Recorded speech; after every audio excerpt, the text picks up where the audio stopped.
Você sabe qual é o super-herói mais religioso?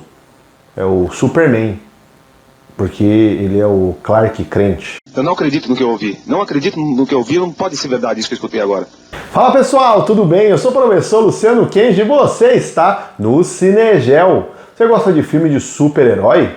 O de hoje, talvez você conheça até um detalhe mais triste, meio agoniante, ao saber que o protagonista de uma série que talvez teria grande longevidade em cima do seu personagem protagonista já faleceu por vítima de um câncer, com um pouco mais de 40 anos. Mas se você gosta do universo dos super-heróis, eu sei que você conhece a história de Pantera Negra. Mas você já parou para pensar o que ali dentro da trama pode nos trazer reflexões para o nosso cotidiano real? Tá a fim de pensar um pouquinho disso? Então, vem aqui conferir comigo!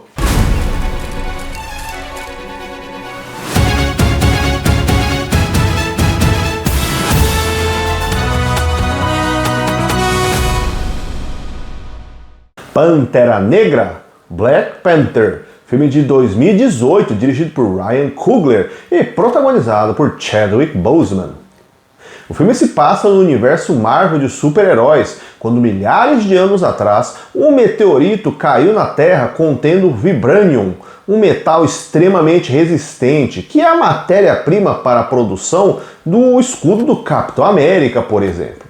Este meteorito caiu no continente africano, em meio a batalhas entre tribos, e um guerreiro ingere uma erva-coração que sofreu mutações por conta do contato com o Vibranium, o que lhe conferiu habilidades sobre-humanas, usando deste poder para unificar as tribos, fundando Wakanda, um país fictício, e se tornando o primeiro Pantera Negra.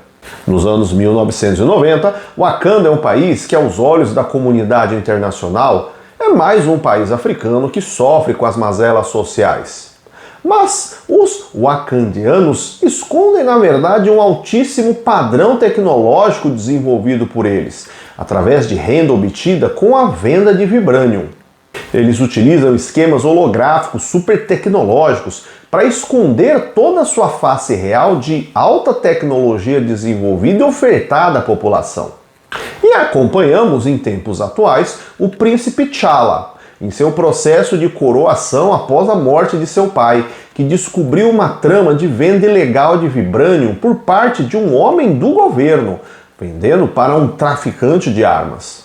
Na cerimônia de coroação, T'Challa é desafiado por M'Baku, da tribo Jabari, que no passado não aceitou a paz e a unificação dos povos como foi proposto pelo primeiro Pantera Negra.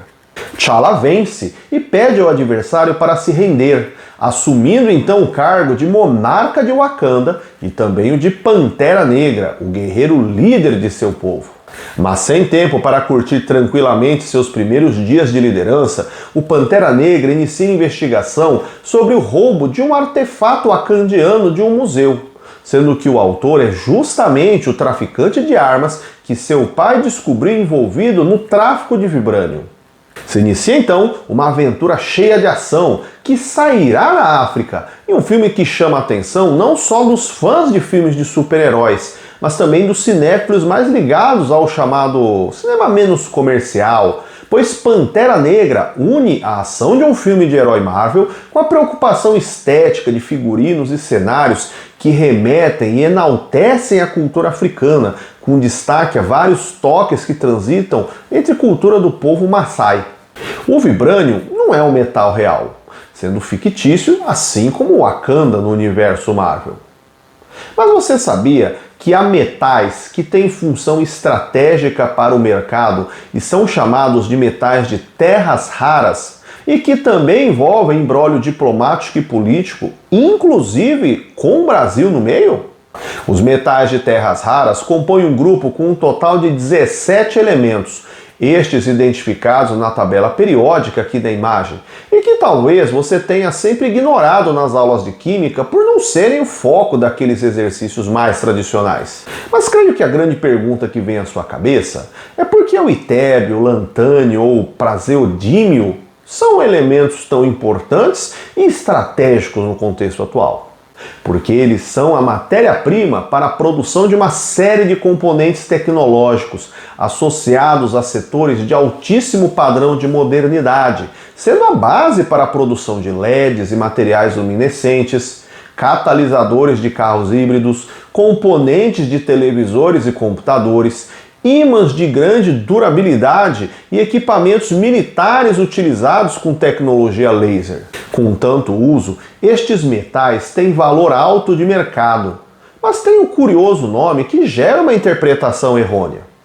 A princípio, chamar de terras raras. A primeira ideia que vem na sua cabeça é a óbvia ligação de que são metais pouco presentes em nossa crosta terrestre. Mas na verdade, não. Eu não entendi esse final. Quer dizer, não entendi foi nada. Estes metais são encontrados com relativa abundância.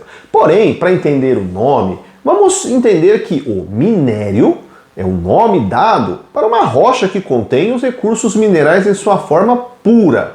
E os minérios possuem percentuais deste mineral puro. Por exemplo, ferro é um mineral, que é encontrado puro na natureza numa rocha chamada hematita. Portanto, hematita é um minério de ferro. Mas dentro da hematita, você não tem só ferro puro. E por isso você precisa quebrar a rocha para chegar a extrair e comercializar apenas o ferro puro. Habitualmente, você vai encontrar entre 40% e 60% de ferro puro dentro da rocha de hematita. Assim como você tem bauxita, o minério de alumínio, ou piroluzita, o minério de manganês. Aliás, vou deixar aqui uma dica de um vídeo aqui do canal para você, caso queira conferir depois mais detalhes sobre o tema. Assistindo os vídeos sobre diamante de sangue, onde explico sobre a questão da mineração e estes vocabulários, além de um vídeo também tratar sobre a Guerra Civil de Serra Leoa. Então estes metais de terras raras têm um nome pela raridade de se conseguir encontrar um percentual significativo destes minerais nos respectivos minérios. Você achou pouco o número que eu falei de hematita ter entre 40% e 60% de ferro? Pois saiba que os metais de terra rara, dentro dessa variação, tem alguns que vão ter entre 12% e 20% de metal puro e outros entre 4% e 12% de aproveitamento apenas. É só isso! Então a raridade do nome não é pelo fato de ter pouco em reservas de escala global, mas sim pelo baixo aproveitamento mineralógico do recurso puro dentro dos minérios que são extraídos e explorados. E a distribuição de reservas gerou, pela formação geológica, alguns lugares mais abundantes que outros desse tipo de reserva. E o primeiro lugar mundial de terras raras é a China, que possui o maior mercado minerador deste tipo de material também. O Brasil possui a segunda maior reserva. E se você já ligou com alguns noticiários recentes, caso você esteja vendo este vídeo próximo do lançamento, já sacou onde há uma questão de pressão internacional sobre o vibranium do Pantera Negra, não apenas um segmento ficcional. Pois não é o mesmo metal, não é a mesma situação, não é o Wakanda, mas você já deve ter visto noticiários de pressão de outros países por conta do metal. Os Estados Unidos estão em uma grande pressão neste ano de 2025 para conseguir parcerias que garantam formas de se ter acesso às reservas de terras raras, visto que a China, local onde há a maior reserva, é no contexto atual seu grande rival comercial, sendo que o governo dos Estados Unidos impôs taxações sobre suas importações vindas da China. E se a compra de matéria-prima chinesa está mais cara, os produtos derivados, obviamente, também ficarão. Aqui temos outra dica para você aqui no canal, porque também tem um vídeo falando de guerra fiscal usando o filme Curtindo a Vida Adoidado. A questão de terras raras apareceram ainda em rodas de discussão sobre o apoio dos Estados Unidos para a Ucrânia em sua guerra contra a Rússia.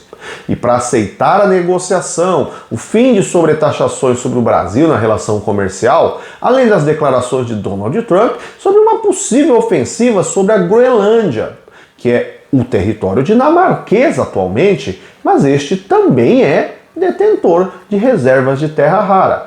E mais uma vez, temos a mãozinha dos Estados Unidos de olho.